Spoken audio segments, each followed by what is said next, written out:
5, 4, 3, 2, 1, you're on. Ladies and gentlemen, introducing Awa Faamole. Se sunga sole se awa se Faamole mole. Alufa na yo matu olo olo Faamole. Fika ina tesa tu uia no Faamole ole. Ba ai sina umera ai awa elika amole. The Mali boy, si Kelly ole ngai ola nga fangai nga bo. E ama kamai ingai fanga ufa uma ile falolo. Before I fo yolo loco si Kelly ale au fai lele. Mako alu ama singa ole pepe se ke fo se ole pepe. Jesu na sole se awa se Faamole mole. Alufa na yo matu olo olo Faamole.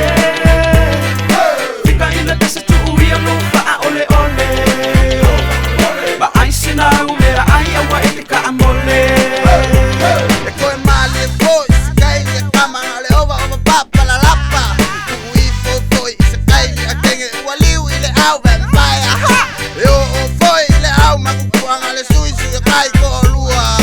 Ukelekea ya ipule lava oe la umea fai fai fua. Jesu na sole se awa se Faamole mole. Alufa na yo matu olo olo Faamole. Fika ina tesa tu uia no Faamole ole. Ba ai sina umera ai awa elika amole. Usanga usu ulu makua ya ulo mawale saka. Usu lole saka ya oka mawale kama. Kupu maile kama ikingo le lei maso masoa. Kupu maile kingo malo nge loko hango hangoa. Isi mase te au, ave ile haonga ele ai o songa ngau. Iva afe fase lau fiku fala nge kupu mai mau. Bilio lau haonga o base se ia masuyo fa akau. Nei awale best, se fina mai fa a ili maka embo. Sala mongi longe, kei wa ema lembo. Sala mongi longe, kei wa ema lembo. Jesu na sole se awa se Faamole mole. Alufa na yo matu olo olo